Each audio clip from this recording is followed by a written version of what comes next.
Tonight, it's official. Stephen Miles sworn in as Queensland Premier, but still getting the names of his team down pat. New ministers are Nikki Boyd, Bart Mellish, Lance McCallum, Michael Healy and Charisse Naomis. Mullen.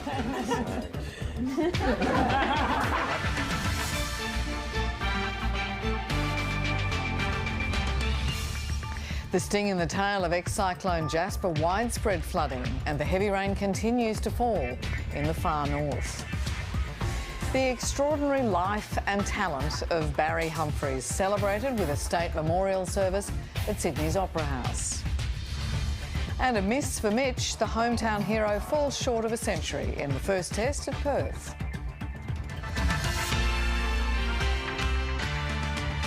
Good evening, Ellen Fanning with ABC News. Queensland's new Premier has been sworn in. Stephen Miles was officially elevated to the top job by the AUKUS earlier today, replacing retiring Anastasia Palaszczuk. But he made an awkward stumble while introducing one of his new ministers. A changing of the guard, Queensland's new Premier sworn in. I will well and truly serve the people of Queensland in the office of Premier. The son of a fitter and workplace health and safety inspector, Stephen Miles was the first in his family to attend university under a scholarship named after Queensland's 19th Premier, TJ Ryan. 30 years on, he's just become the state's 40th. It's this lesson of working hard to get ahead and provide for your family that's at my core, and will stay at the core of my work as Premier. It was an orderly transition less than a week after Anastasia Palaszczuk announced she was bowing out of the top job. I will be giving my strong endorsement to Stephen Miles to be the new Premier of Queensland. In a factional deal, Mr Miles and Treasurer Cameron Dick were given a clear run to the Premiership and Deputy Premiership. The Labor caucus met this morning. It is a big day, new era. Minister Farmer, is Stephen Miles an election winner? Absolutely. The new Premier pledging to lead a government that listens, and one of fresh faces with 5 new ministers. And Charisse Naomis. Mullen. Sorry. I've known Charisse for too long. These new Labor ministers are all cut from the same cloth. After being sworn in, the new Premier used his first official speech to outline his vision, including lifting the state's ambition on climate action, setting new targets to reduce emissions. We will reduce Queensland's emissions by 75% by 2035. With less than a year to go until the state election, Mr Miles faces challenges, including youth crime, housing, health and restlessness over the 2032 Olympics. I've got a lot to do, but Aiden and Sam and Bridie, I promise to still try to get to some of your soccer and cricket games. And Kate McKenna joins us now. Kate, our new Premier has already flagged a major shake-up of that cabinet. What do we know so far? Good evening, Ellen. Well, for the past 3 years, Stephen Miles was Anastasia Palaszczuk's deputy. Now, officially, the state's new Premier, he's trying to put his stamp on things. Today, confirming his cabinet will be expanded from 18 ministers to 19. There'll also be 5 new faces on the front bench, the highest number of new ministers since the Labor government was first elected in 2015, and 3 current ministers will be heading to the backbench, including Child Safety Minister Craig Crawford. Now, the Olympics has been a big ticket item for the Palaszczuk government, but significantly, Mr Miles won't be appointing himself Premier and Minister for the Olympics and Paralympic Games, unlike Ms Palaszczuk. He says he wants to send a signal that his focus as Premier is 100% on delivering for Queenslanders and the things they need, bread and butter issues. It's clear Mr Miles is trying to make his mark as a new Premier, but the challenge is there's only 10 months to go until the next election. Not much of a runway to convince voters before they head to the polls. Thanks, Kate. Kate McKenna there at Parliament House. Ex-tropical cyclone Jasper continues to deliver heavy rain to far north Queensland, hampering clean-up efforts. Roads are flooded and power remains cut to thousands, but overall there is a sense of relief. The damage wasn't worse.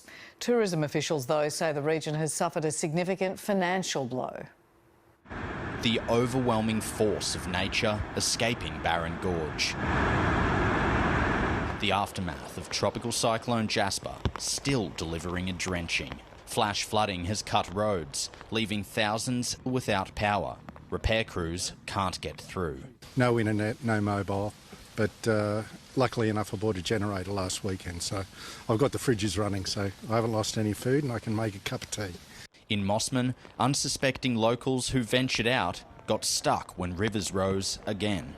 We come over at the wrong time before I tired. We thought we'd come and get some stuff from Woolies, but we just didn't quite time it right. While residents are grateful they avoided major damage, there is still a lot of work left to do. And with the amount of rain that's been pouring in the area, it's likely the clean-up won't be done for days. The Bureau says the system is continuing westward. It's expected to continue that way over the next 24 hours and possibly move into the Gulf at some stage early on Saturday. In Cairns, some businesses reopened to welcome tourists. We are used to this kind of weather in Japan. We have typhoon season, so it's okay. The first cruise ship docked today. It was a sort of race. The cyclone was coming and we were catching up with it, and that was a bit ominous. We've been prisoners on the ship for 2.5 days. I need some exercise. Tourism has lost 10% of school holiday traffic. Across the region, we've seen cancellations and lost bookings for a total of about $60 million worth of lost visitor expenditure. But in true Far North Queensland fashion, locals always find a silver lining. We've got plenty of cold beer in the fridge. Toby Jers-Lewis, ABC News, Mossman. Yeah, and while storms have lashed parts of the state's southeast this afternoon, with more expected tonight. Wind gusts up to 169 kilometres an hour, stronger than Cyclone Jasper, were recorded at Archerfield. Trees came down and large hail caused damage and power outages in Brisbane's southwest. Those areas hardest hit by these storms will see conditions ease over the next few hours. The system, though, is moving north towards the Sunshine Coast. Storms are also expected in Toowoomba and Kingaroy this evening. A warning: the Bureau is expecting severe thunderstorms across the southeast again late tomorrow afternoon and on Sunday afternoon. And today, scorching temperatures and high humidity are also set to continue in the southeast Queensland right across the weekend. Brisbane and Ipswich had their warmest December morning since 2020. Afternoon temperatures generally 4 to 6 degrees above average. Temperatures reached the mid to high 30s in Brisbane, Ipswich, Logan and Caboolture today. The Weather Bureau says heatwave conditions are likely to stay until Sunday. Residents being urged to take precautions as the temperatures continue to soar. Drink lots of water, stay at home if you can, utilise cooling assists like fans, air conditioners. If you can't stay cool at home, visit a cinema or a community centre. Don't go outdoors, especially not in the hottest parts of the day. Australia's plans to acquire nuclear-powered submarines have taken a major step forward, with critical legislation passing the US Congress. Supporters of the deal have rejected concerns it could be scrapped or changed by any future US president. This is a 5-minute vote. After months of wrangling, a convincing endorsement from the House of Representatives. On this vote, the yeas are 310, the nays are 118. The AUKUS legislation was bundled together with a broader defence package and allows the sale of at least 3 Virginia-class submarines from the early 2030s before locally made subs are built. This is a historic achievement. It's the first time in American history that there has been the authorisation of a sale of a nuclear-powered submarine to another country. The legislation also paves the way for Australian defence contractors to train in the US and enables the Australian government to make a payment of $3 billion to speed up construction at American shipyards. The payment profile is now being developed with the US Navy. We can hardly expect the US to provide Virginia-class submarines to us unless they uplift their industrial base. Overall, the AUKUS project is expected to cost up to $368 billion over 3 decades. The legislation makes clear that whoever is in the White House by the time the subs are transferred would have to certify that it's still in line with America's foreign policy interests and wouldn't undermine its own submarine capability. That's prompted questions as to whether a future president could back out of the deal. Whatever president that might be would face tremendous blowback in terms of trying to undo what we've accomplished here today. What we've seen is legislation that permits a possible future sale, but it's got so many get-out-of-jail-free cards for the United States that it's hardly worth the paper it's written on for Australian purposes. The task ahead of the current president to sign the laws now on the way to his desk. Jade McMillan, ABC News, Washington. Israel has deepened its ground incursion in southern Gaza as it warned the war with Hamas could last several more months. Local firms say internet and phone services have been cut again for the 6th time during this war. In the north, the IDF says it's focusing on detaining suspected Hamas militants, releasing this video they say shows men surrendering their weapons outside a hospital. The US National Security Advisor travelled to the region to meet with leaders about the direction of the war as its government continues to urge Israel to minimise civilian deaths. He did talk about possible transitioning from what we would call high-intensity operations, which is what we're seeing them do now, to lower-intensity operations sometime, in the near future. But I don't want to put a timestamp on it. In a surprise move, the European Union has decided to open membership negotiations with Ukraine, a decision its president is hailing as a major victory. But hours earlier, Vladimir Putin doubled down on his commitment to the war, telling a marathon news conference there will only be peace when Russia achieves its goals. It was the Russian president's end-of-year televised news conference, and the first time foreign media were allowed in since Russia invaded Ukraine. But it was a staged affair with no unscripted surprises, not even from a deep fake Putin saying hello. Vladimir Vladimirovich, здравствуйте. Well, I see you can look like me and talk in my voice, but I decided that only one person should look like me and talk in my voice, and that's going to be me.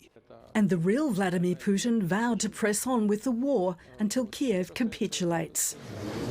But in a breakthrough for Ukraine, agreement towards EU membership. To the people of Ukraine, we are on their side, and this decision made by the member states is extremely important for the credibility of the European Union.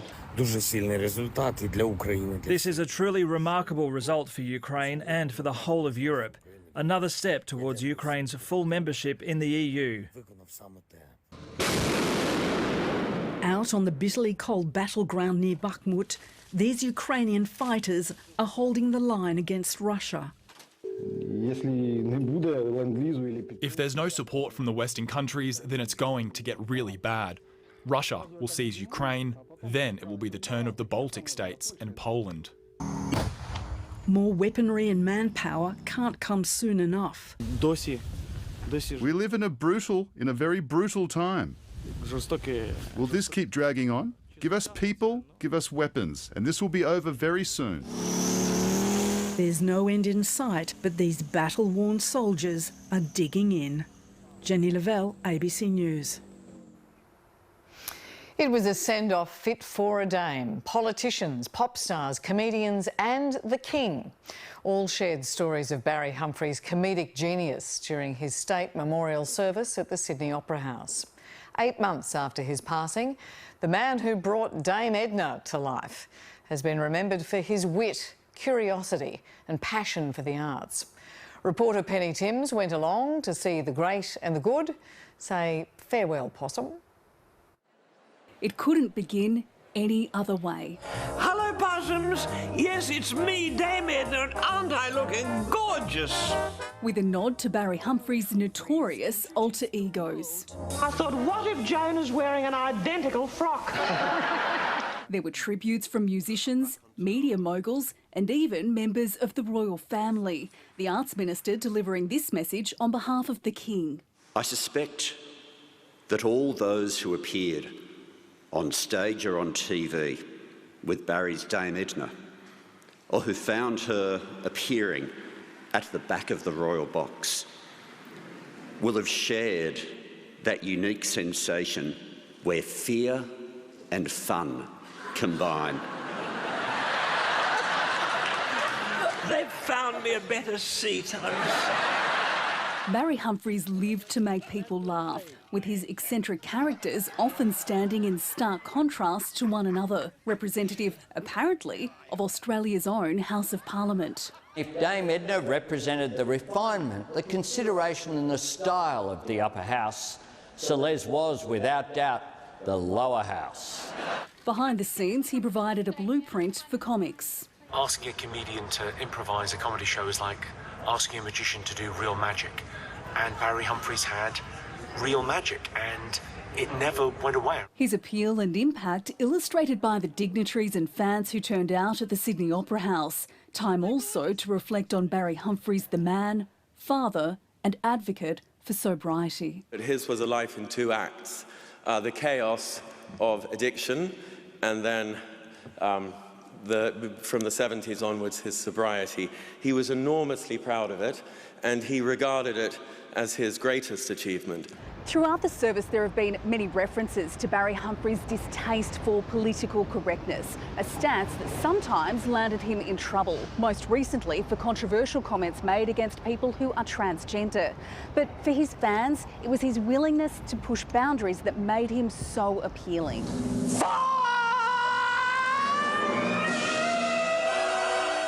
Fittingly, his final curtain call garnered a standing ovation. He died in April, aged 89.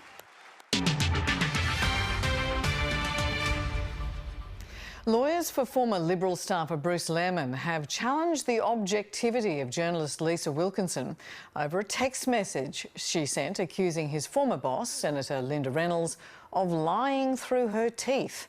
Mr Lehrmann is suing Ms Wilkinson and Network 10 for defamation over an interview during which Brittany Higgins first alleged she was raped at Parliament House. Elizabeth Byrne is following the case. It was a bombshell interview, but Bruce Lehrmann's trial over the alleged rape was ultimately abandoned, with no findings against him. Now his lawyers have gone after those who brought the allegation to light, accusing them of burying anything that cast doubt on Brittany Higgins' account. Central to today's cross-examination of Lisa Wilkinson was a text message she fired off to her producer during question time in Parliament on the day the story surfaced.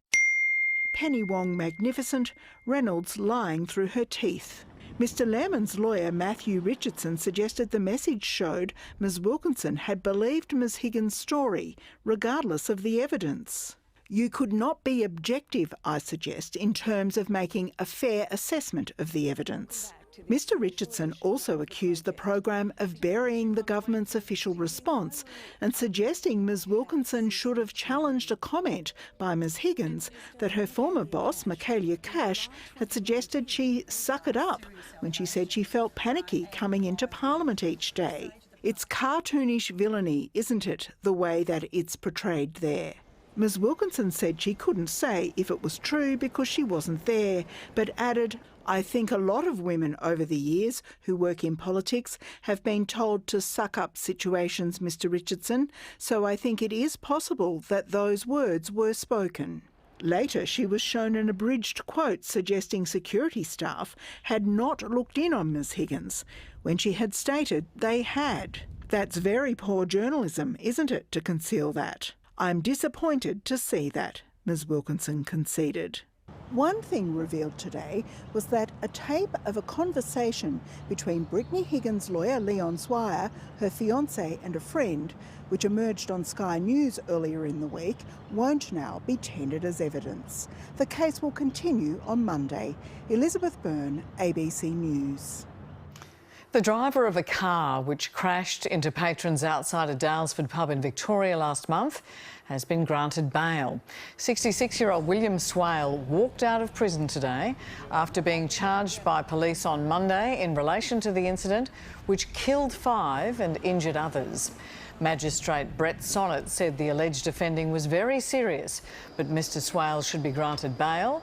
Prosecutors will argue Mr Swale, who is diabetic, received numerous electronic warnings of his low blood glucose levels immediately prior to the crash.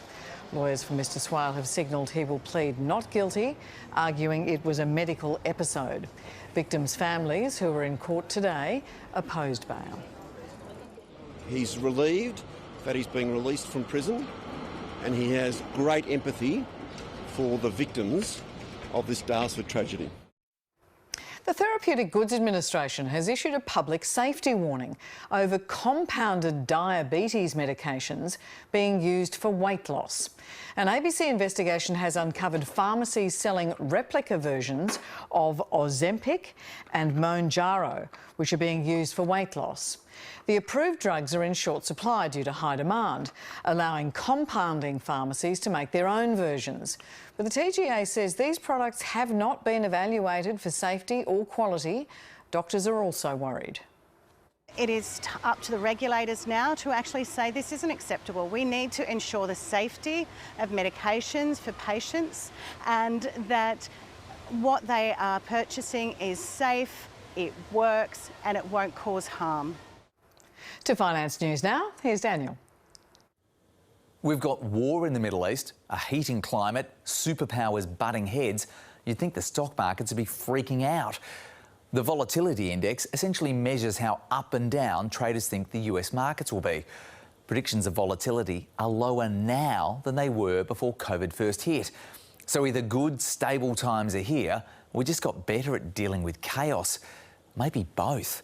The Dow Jones index just hit a record high. It tracks the fortunes of 30 mega companies like McDonald's, Nike, Apple and Boeing. And the stock market is not the economy, but it is an indicator. And that optimism about the potential end of rising interest rates might spread after the US did it this week and the European and UK central banks left rates on hold overnight.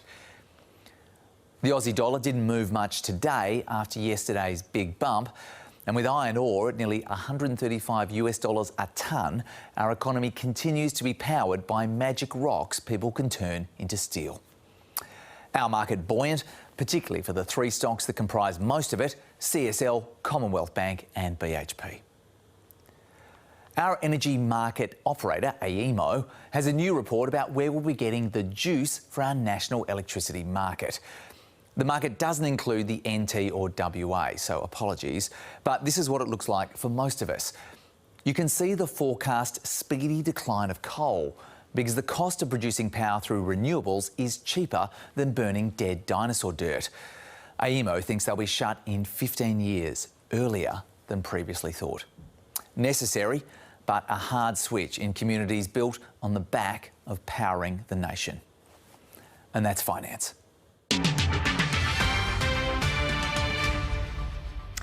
Australia opener David Warner says his century celebration was a direct message to his detractors after he made 164 on day 1 of the first test against Pakistan. His innings and 90 from Mitch Marsh helped Australia to 487, while debutant Amir Jamal showed his potential with 6 wickets. It was an innings full of flourish and class. David Warner rolling back the years with a brilliant 164 on day 1, sending a clear message to his detractors, not just Mitchell Johnson. A nice little quiet shush.